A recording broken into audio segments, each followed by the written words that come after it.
गोपालगंज में आवामी लीग का जबरदस्त प्रदर्शन शुरू हो गया है। आवामी लीग और सेना के बीच संघर्ष की तस्वीरें अब सामने आने लगी हैं। हमने आपको पहले ही बताया कि आवामी लीग, बेगम खालिदा जिया की ये पार्टी अब कहीं ना कहीं, शेख हसीना की ये पार्टी अब कहीं ना कहीं अपना दबदबा एक बार फिर दिखाने की कोशिश में है। बीएनपी के कार्यकर्ता तो सड़कों पर नजर आ ही रहे थे, अब आवामी लीग यानी शेख हसीना की पार्टी के कार्यकर्ता भी अपनी ताकत दिखाने के लिए सड़कों पर आ गए हैं। संघर्ष में सेना के कई जवान घायल हुए हैं। आवामी लीग के कार्यकर्ताओं ने कई गाड़ियां फूंक दी हैं। तो क्या बांग्लादेश में अभी भी गृह युद्ध का खतरा बना हुआ है? आवामी लीग और बीएनपी के कार्यकर्ता जिस तरह से अब आमने सामने आ रहे हैं, उससे अंदेशा यह है, आशंका यह है कि आने वाले वक्त में हालात और बिगड़ सकते हैं। बिल्कुल, तो जिस तरह से अवामी लीग के कार्यकर्ता और नेता सड़कों पर आ गए, इसके बाद अब बड़ा खतरा यह बना हुआ है कि क्या एक बार फिर से बड़े हिंसा के दौर से अब बांग्लादेश गुजरने वाला है। क्या आप अभी भी माता पिता बनने का सपना देख रहे हैं? अपोलो फर्टिलिटी के साथ अपनी माता पिता बनने का सपना पूरा करें। मुफ्त परामर्श के लिए 9953440671 पर कॉल करें। क्या जानकारी है, क्या जो गृह युद्ध के हालात है वो और ज्यादा खराब होंगे? बांग्लादेश में किसकी सत्ता है? आप देखिए, सरकार की अगर बात करें तो सारी शक्तियों को अपने हाथ में लेने की लगातार जो सरकार, अंतरिम सरकार वहां पर बनाई गई है, वो कोशिश कर रही है सबको साथ लेकर कानून व्यवस्था को ठीक करना। इस वक्त मोहम्मद यूनुस के नेतृत्व में जो अंतरिम सरकार बनी है उसकी पूरी कोशिश है। समीर जी हाँ, छात्र नेताओं का रोल इसमें बहुत अहम माना जा रहा है। अंतरिम सरकार में वो शामिल हैं। आवामी लीग और बीएनपी से अलग विकल्प की तलाश की जा रही है। अच्छा विकल्प मिलने तक कमान अपने पास रखना चाहते हैं छात्र। ये एक बड़ा इंपॉर्टेंट और अहम डेवलपमेंट है। बिल्कुल, इसके अलावा अगर सेना के रोल की बात की जाए, छात्रों को साथ लेकर सत्ता पर नियंत्रण की लगातार कोशिश हमने देखा। शेख हसीना का तख्ता पर जिस तरह हुआ, सबसे बड़ा रोल उसमें सेना का भी नजर आया। अवामी लीग की अगर बात करें तो समीर जी हाँ, आवामी लीग, शेख हसीना की पार्टी सत्ता में वापसी के लिए नए सिरे से तैयारी करती हुई नजर आ रही है और यही वजह है कि बीएनपी के कार्यकर्ताओं से उनकी झड़प हो रही है। जल्द लोकतंत्र की बहाली की मांग की जा रही है बीएनपी की तरफ से, ताकि सत्ता मिल सके। अभी तक बीएनपी मुख्य विपक्षी दल वहां का रही है, जिसे एक तरह से जिसकी अगुवाई जेल में रहते हुए बेगम खालिदा जिया कर रही थी, लेकिन अब उनकी एक इंपॉर्टेंट भूमिका आने वाले वक्त में नजर आ रही। अब जरूरी बात आप फटाफट यहां पर देख लीजिए, हिंदू और अल्पसंख्यक अपनी सुरक्षा की गारंटी चाहते हैं। बड़ी संख्या में जो हिंदू हैं वो सड़कों पर उतरे हुए।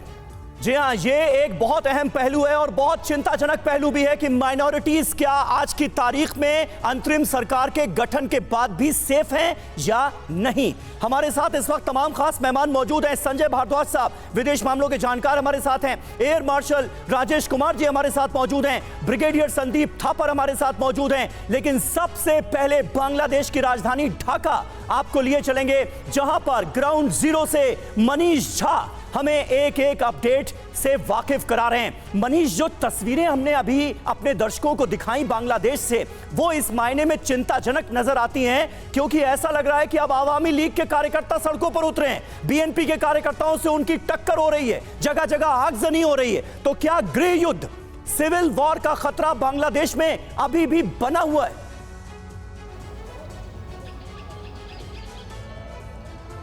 समीर, आपके तमाम सवालों का जवाब देने के लिए टीवी 9 की टीम जो अलग अलग जगह पर से ग्राउंड रिपोर्ट कर रही है, इस वक्त ढाका के एक खास लोकेशन पर है। वो लोकेशन जहां से पिछले एक हफ्ता पहले तक शायद ये सबसे वीवीआईपी लोकेशन होता था। ये है जो सामने में टीवी 9 के कैमरे पर आप देख रहे हैं, ये है अवामी लीग का पार्टी हेडक्वार्टर।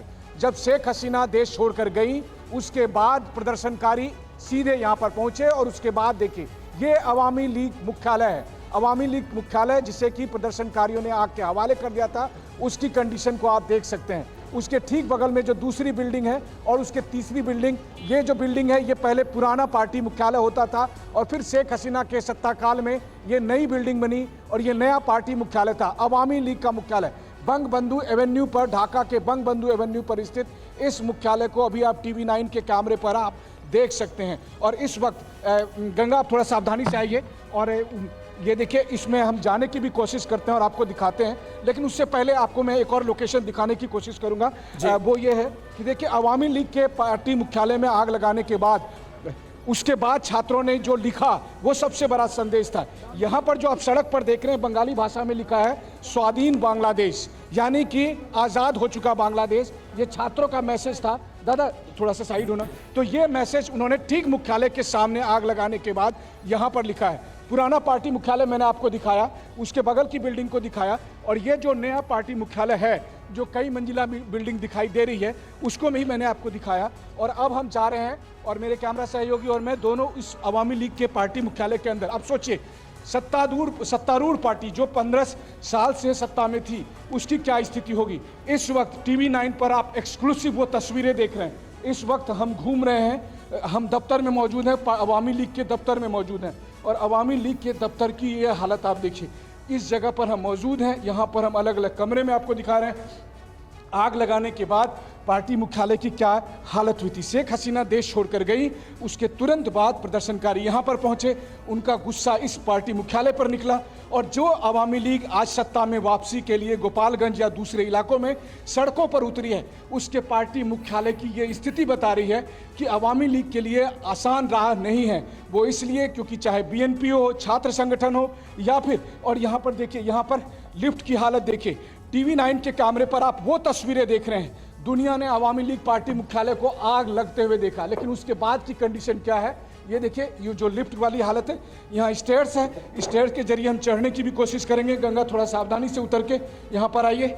ऐसा लग रहा है जैसे मैं किसी युद्ध क्षेत्र में हूँ, उस युद्ध क्षेत्र से रिपोर्टिंग कर रहा हूँ। ठीक उस तरह की हालत, उस तरह की तबाही यहाँ पर देखते हैं, जैसे कहीं युद्ध क्षेत्र में आपको बम या मिसाइल के गिरने के बाद जो स्थिति होती है। देखिए, ऐसा लग रहा है जैसे कि इंश्योर किया गया है कि इसके एक एक ईंट पर इस तरह का असर होगा। और थोड़ा और ऊपर हम चलते हैं, थोड़ा ऊपर से और दिखाने की कोशिश करेंगे। देखिए, बहुमंजिला इमारत है, अवामी लीग का पार्टी का।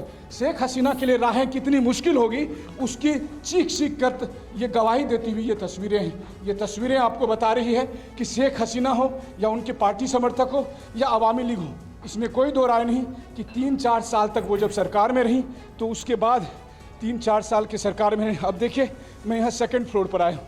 2nd फ्लोर की भी ये स्थिति देखिए, हर फ्लोर पर इसी तरीके से आग लगाई गई, तोड़फोड़ किया गया, क्षतिग्रस्त कर दिया गया। ये गवाही देती है, ये दरअसल इस बात को बता रही है कि अवामी लीग की बर्बादी हो चुकी है। अवामी लीग की स्थिति अभी फिलहाल जो है, उनके समर्थकों की जो स्थिति है, भले ही शेख हसीना ये दावा कर रही हो, शेख हसीना के बेटे ये दावा कर रहे हैं कि अवामी लीग सत्ता में आएगी, लेकिन टीवी 9 की टीम जो यहाँ पर मौजूद छात्रों से, लोगों से बात कर रही है, उसके बाद भी। और देखिए, यहाँ से मैं दिखाने की कोशिश करता हूँ बाहर का हिस्सा भी, और ये देखिए टीवी 9 की टीम इस वक्त जब आपको अवामी लीग पार्टी मुख्यालय के 3रे मंजिल पर मौजूद होकर यहाँ से बाहर का भी रास्ता दिखा रही है।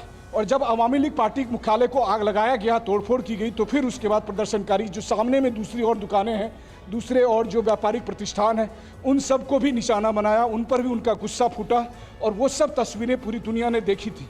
लेकिन दरअसल इस तस्वीर को दिखाने के पीछे टीवी 9 का मकसद ये है कि हम आपको बता सकें कि आज की तारीख में बांग्लादेश के हालात क्या है, आज की तारीख में अवामी लीग की क्या स्थिति है। अवामी लीग की बांग्लादेश में अभी वही स्थिति है जो टीवी 9 के कैमरे पर इस वक्त आप देख रहे हैं। ये है अवामी लीग का स्टेटस, ये है अवामी लीग की स्थिति, उसकी ताकत और उसकी सत्ता में वापसी आने से पहले की उनकी तमाम चुनौतियां जो इस वक्त कैमरे पर आप तस्वीरों के माध्यम से ये जो तस्वीरें आपने दिखाई हैं, ये पहली बार टीवी 9 भारतवर्ष के कैमरे के जरिए पहली बार दुनिया देख रही है कि अवामी लीग का जो मुख्यालय था ढाका में, उसका क्या हश्र किया है प्रदर्शनकारियों ने, दंगाइयों ने। मनीष झा हमारे सहयोगी, तख्ता पलट के बाद बांग्लादेश पहुंचने वाला पहला चैनल टीवी 9 भारतवर्ष आपको इस वक्त दिखा रहा है कि अवामी लीग के मुख्यालय का क्या हश्र दंगाइयों ने किया है, कैसे इसे आग के हवाले कर दिया गया, कैसे इसमें तोड़फोड़ की गई। मनीष, ये बताइए कि जब दंगाई यहां पर मौजूद थे, इस मुख्यालय को जब आग के हवाले किया जा रहा था, उस वक्त क्या अवामी लीग के कुछ कार्यकर्ता भी यहां पर, नेता भी मौजूद थे? क्या कुछ लोगों की जान भी गई है जिस तरह से दंगाइयों ने इसे निशाना बनाया उसके बाद? देखिए, जिस वक्त दंगाई यहाँ पर पहुंचे या प्रदर्शनकारी यहाँ पर पहुंचे और उसके तुरंत बाद इसको आग के हवाले किया गया। कहा तो यही जा रहा है कि उस समय यहाँ पर लोग मौजूद थे, लेकिन अभी फिलहाल कोई आधिकारिक तौर पर ये सूचना देने की स्थिति में नहीं है कि यहाँ पर जो लोग मौजूद थे क्या उसमें कोई मारा गया या नहीं। लेकिन इस बीच गंगा जरा आगे भी बढ़ते चले, हम समीर के सवाल का जवाब भी दें और साथ ही साथ और ऊपर जाकर वहाँ से दिखाने की कोशिश करें।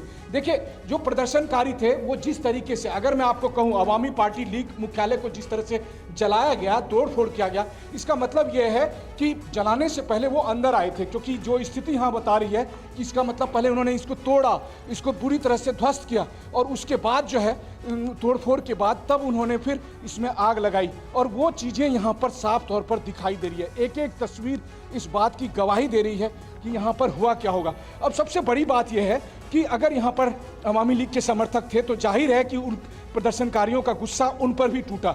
यहाँ पर जो आने वाले लोग थे प्रदर्शनकारी, उसमें सबसे अधिक मात्रा में छात्र थे और चूंकि छात्र थे तो वैसी स्थिति में उनका जो अवामी लीग के प्रति गुस्सा था वो साफ तौर पर यहाँ पर दिखाई दे सकता है। और ये देखिए, हम इस कमरे में मौजूद हैं, इसके ठीक आसपास की लोकेशन को भी दिखाने की कोशिश कर रहे हैं। अब आप सोचिए, ये वो बिल्डिंग है जहां से हुकूमत चलती थी, ये वो बिल्डिंग है जहां से शेख हसीना बांग्लादेश पर 15 साल तक राज करती आई। लेकिन उस राज का अंत कैसे हुआ? इसके बाद अगर शेख हसीना या उनके बेटे ये दावा करते हैं कि वो बांग्लादेश की सत्ता में फिर से वापसी करेंगे तो उनके लिए कितनी बड़ी चुनौती है, वो TV9 के कैमरे पर ये तस्वीरें चीख चीख कर बता रही हैं। सबसे बड़ी बात यह है कि जब हम यहाँ पर पहुँचे हैं, लोगों से बात कर रहे हैं, लोगों से बात करने में ये साफ तौर पर निकल कर सामने आ रहा है कि शेख हसीना के प्रति जो उनका गुस्सा है वो कम नहीं हुआ है, वो अभी भी जारी है। और ऐसी स्थिति में उनके लिए राजनीतिक सफ़र आसान करना, यहाँ 2-3 तस्वीरें और मैं दिखाना चाहूँगा। एक तस्वीर जो भारत के हर व्यक्ति के दिल से जुड़ी हुई तस्वीर है, इसको भी यहाँ पर दिखाया गया था। ये देखिए, जब पाकिस्तान के 93,000 सैनिकों ने जो सरेंडर किया था उसकी जो प्रतीकात्मक तस्वीर थी उसको भी यहाँ पर यहाँ चित्रित किया गया है। तो बांग्लादेश की आज़ादी को लेकर शेख मुजीब की यहाँ पर जो एक तस्वीर है या तमाम तरह की जो चीज़ें हैं उस समय लिबरेशन को लेकर, तो इसीलिए आप सोचिए कि जो बांग्लादेश की आज़ादी का प्रतीक बना हुआ पार्टी था उसका मुख्यालय की ये कंडीशन, और इस कंडीशन के साथ जब आज ये हालत है तो आप सोचिए कि क्या शेख हसीना के लिए, उनकी पार्टी के लिए बांग्लादेश की सत्ता में वापसी करना आसान है?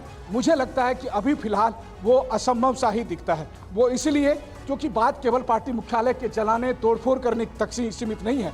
इस वक्त अवामी लीग के समर्थक जो कि पिछले एक हफ्ते से, या फिर कहें जिस दिन से कोटा को लेकर, आरक्षण को लेकर आंदोलन हुआ, उसके बाद से वो चुपचाप बैठे थे, अब वो दोबारा से वो कसम खाकर निकले हैं कि वो सत्ता में वापसी करेंगे, क्योंकि उन्हें भी पता है कि अवामी लीग को अगर जिंदा रहना है, उनके समर्थकों को सुरक्षित रहना है तो उन्हें सत्ता में आना पड़ेगा। वहीं दूसरी तरफ BNP पार्टी जो पिछले कई सालों से हाशिए पर खड़ी थी, वो चाहती है कि अब अगर लोकतंत्र की बहाली हो तो उसका सीधा सीधा फायदा उन्हें मिलेगा। मोहम्मद यूनुस अभी फिलहाल अंतरिम सरकार के मुखिया हैं, लेकिन सड़कों पर अभी राज जो है वो आर्मी का चल रहा है, छात्रों का चल रहा है। ये मैंने खुद अपनी आंखों से देखा है, TV9 के कैमरे के जरिए दुनिया भर को दिखाने की कोशिश की है। तो इस वक्त ये है ढाका, ये है बांग्लादेश, और इस बांग्लादेश का आगे भविष्य क्या होगा ये इसके बाद तय होगा, क्योंकि अगले कुछ दिनों के जो फैसले होंगे उससे बहुत हद तक निर्भर करता है कि आगे बांग्लादेश क्या होगा। चूंकि वो हमारा पड़ोसी देश है, इसीलिए भारत के लिए भी ये बेहद कंसर्न रखने वाली बात है। जी बिल्कुल मनीष, और जो भविष्य होगा बांग्लादेश का, इसको लेकर अभी भी तमाम जो निश्चितताएं हैं वो जारी। हमारे साथ संजय भारद्वाज सर है जो कि एज अ फॉरेन एक्सपर्ट हमारे साथ जुड़े। संजय भारद्वाज सर, जिस तरह से अवामी लीग लगातार ये बोल रही है कि एक बार फिर से वो बांग्लादेश के अंदर खड़ी होगी, लेकिन जो आपने एक्सक्लूसिव रिपोर्ट देखी है अवामी लीग के हेडक्वार्टर से ही, आपको क्या लगता है, क्या वाकई में आपको वास्तविक लगता है, वास्तविकता के करीब लगता है ऐसे में जब अवामी लीग की मुखिया पूर्व प्रधानमंत्री शेख हसीना वहां पर नहीं है? और दूसरा सवाल मेरा यह है कि मोहम्मद यूनुस के आने के बाद, उनकी अपील के बाद भी जब अब BNP और अवामी लीग आमने सामने आ गए हैं, हिंसा का दौर एक बार फिर से शुरू हो गया है, तो क्या हालात आपको बनते हुए नजर आ रहे बांग्लादेश में? करुणा, देखिए 2-3 बिंदु मैं आपको स्पष्ट करना चाहता हूँ। पहली बात कि हिंदू और माइनॉरिटी कम्युनिटीज़ अभी की सरकार की प्रायोरिटी नहीं है, पहली बात। दूसरी बात कि इनके पीछे मोहम्मद यूनुस और स्टूडेंट्स जो प्रोटेस्टिंग छात्र रहे हैं, उनके पीछे अगर कोई ताकत है तो ये समझना पड़ेगा कि दो ही ताकत है, एक अमेरिका है, एक जमात है, जमात इस्लाम, बहुत स्ट्रॉन्ग है, दोनों का नेक्सेस है, दोनों इनके पीछे खड़े हुए हैं। तीसरी बात की जो आपने सवाल किया अवामी लीग और बीएनपी का, बेसिकली दो पॉलिटिकल पार्टीज हैं जो रही हैं जिनमें कन्फ्रंटेशन रहा है। अवामी लीग का जिस तरीके से एक बाहर निकल के गोपालगंज और तूतीपारा जो है वो बंगबंधु मुजीबुर रहमान के अपना घर है, कॉन्स्टिट्यूंसी है, वहाँ से एक रेसिस्टेंस क्रिएट करना निश्चित रूप से एक स्ट्रॉन्ग प्रोटेस्ट और स्ट्रॉन्ग अपोजिशन क्रिएट करेगा मोहम्मद यूनुस के लिए और प्रोटेस्टिंग छात्रों के लिए, क्योंकि वो जो प्रोटेस्टर्स हैं उनका बैकिंग जमात इस्लाम और हिफाजत इस्लाम से है। ये तो मान के चलिए कि, और एक बात मैं और यहाँ पे शामिल करना चाहता हूं, एकमात्र जो पॉलिटिकल पार्टी है जिसका पैन बांग्लादेश प्रेजेंस है वो अवामी लीग है। अमेरिका और जमात के साथ ट्रेडिशनल राइवलरी है। 1971 में दोनों अमेरिका और जमात पाकिस्तान के साथ खड़ा था और अमेरिका भी पाकिस्तान के साथ खड़ा था। तो अमेरिका का एक बड़ा रोल है। संजय भारद्वाज साहब, इस बात का जिक्र आप पहले भी कर चुके हैं, लेकिन इस वक्त जो हमने एक्सक्लूसिव तस्वीरें हमारे सहयोगी मनीष झा ने थापर साहब दिखाई, उसको आप कैसे देखते हैं? मतलब इस तस्वीर को देखकर यह अंदाजा लगाया जा सकता है कि आज की तारीख में आवामी लीग, वो पार्टी जो बांग्लादेश की सत्ता चला रही थी पिछले 15 साल से, उसके कार्यकर्ताओं में कितना गुस्सा होगा बीएनपी के लिए। अगर ये दोनों आमने सामने आ गए तो किस तरह की स्थितियां इस वक्त बांग्लादेश में पैदा हो सकती हैं? देखिए, अगर आप ये सिचुएशन देखना चाहते हैं तो आपको समझना पड़ेगा कि पिछले कुछ सालों में क्या हुआ। हसीना इलेक्शन, ये जो पिछला इलेक्शन जीती है वो एक फेयर एंड फ्री इलेक्शन नहीं आप कह सकते, क्योंकि एक पार्टी को आपने बैन कर दिया, दूसरी ने पार्टिसिपेट नहीं किया और आपने 230 के करीब 400 में से सीट ले ली, 60-70 आपके इंडिपेंडेंट हो गए, तो आपकी मेजॉरिटी आप जो चाहती वो किया। तो एक रोष है, एक एंग्स्ट है उसके अगेंस्ट जनता में। और ये जो स्टूडेंट मूवमेंट हुई, इसके चलते शुरू में स्टूडेंट मूवमेंट थी, बाद में जमात इस्लामी और बीएनपी ने भी अपने इसको बीच में घुस गए और उन्होंने टेक ओवर करने की कोशिश की। और जो सिचुएशन अब निकली है, मुझे कोई शक नहीं है कि थोड़े दिन में सिचुएशन कंट्रोल में आ जाएगी, क्योंकि आर्मी कमिटेड है, पुलिस भी, और मोहम्मद यूनुस भी एक बड़े रिस्पेक्टेड लीडर हैं, तो उनको सपोर्ट भी है यूएस की। तो थोड़े दिन में सिचुएशन आ जाएगी। जैसे अब राइट्स होते हैं तो ऐसा होता है कि 8-10 दिन 15 दिन रहता है क्योस, लेकिन ये कंट्रोल में आ जाएगा। लेकिन मैं आगे की देखता हूं कि अवामी लीग, चाहे पैन बांग्लादेश प्रेजेंस है, अगले 3-4-5 साल में उसको टाइम लगेगा। इनफैक्ट मैं इसमें एक नई चीज सजेस्ट देखना चाहता हूं। मैं इसको कंपेयर कर रहा हूं, आपको याद होगा असम में असम गण परिषद जैसे 85 अकॉर्ड के बाद बनी थी, प्रफुल्ल मोहंता। मैं समझता हूं कि एक स्टूडेंट्स की पार्टी, मेरे को लगता है एक स्टूडेंट्स की पार्टी इमर्ज करेगी जो एक मेजर पार्टी बन सकती है इस कियोस में, इस वैक्यूम में। और लगातार सर हम देख रहे हैं थापर सर कि जो वहां पर छात्र नेता है, जो स्टूडेंट लीडर्स हैं, उनका लगातार शेख हसीना के तख्ता पलट के बाद भी बड़ा रोल नजर आ रहा है। हमारे साथ air marshal Rajesh Kumar sir भी है। राजेश कुमार सर, मैं आपसे समझना चाहूंगा, इन हालातों के बीच आर्मी का रोल, आपको सेना का रोल वहां पर क्या नजर आता है? क्योंकि तख्ता पलट में भी एक जो मेजर रोल है वो प्ले किया गया था, और अब आपको क्या देखने को मिल रहा है? क्योंकि ढाका में हम देख रहे हैं सेना वहां पर सड़कों पर उतरी है, लेकिन इसके बावजूद जो इंटीरियर के इलाके, अंदरूनी इलाके हैं बांग्लादेश के, वहां पर हिंसा का दौर नहीं थमने का नाम ले रहा। करुणा, ये जो आर्मी है इसका रोल पूरे बैकग्राउंड में रहा है, वो सामने खुलकर नहीं आई है। इंटरिम पहले जब शेख हसीना देश छोड़ के गई तो आर्मी ने कमान संभाली थी, लेकिन तुरंत ही इंटरिम गवर्नमेंट फॉर्म करके और यूनुस साहब को सत्ता सौंप दी गई।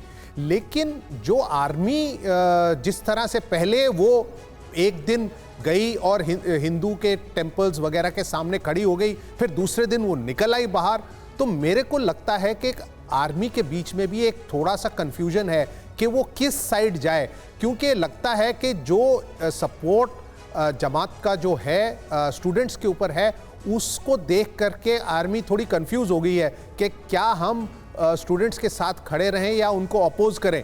तो इसलिए मेरे को लगता है कि हालांकि वो पीछे से अपना सपोर्ट दे रही है सबको, लेकिन सामने आने की उस पोजीशन में नहीं है।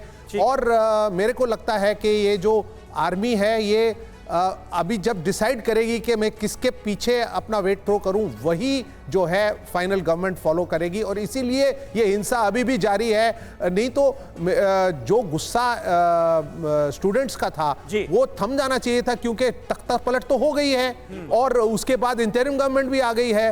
तो ठीक है, हो सकता है कि उनका आवामी लीग के साथ गुस्सा हो तो पर हिंसा को वो राजनीतिक तरीके से उसको हल कर सकते हैं, उसमें हिंसा। बिल्कुल सही बात है। और अब अगर हिंसा हो रही है तो वो निश्चित तौर पर चौंकाने वाला है, क्योंकि अब सेना और अंतरिम सरकार की जिम्मेदारी है इस तरह की हिंसा को रोकना, दंगाइयों पर काबू पाना।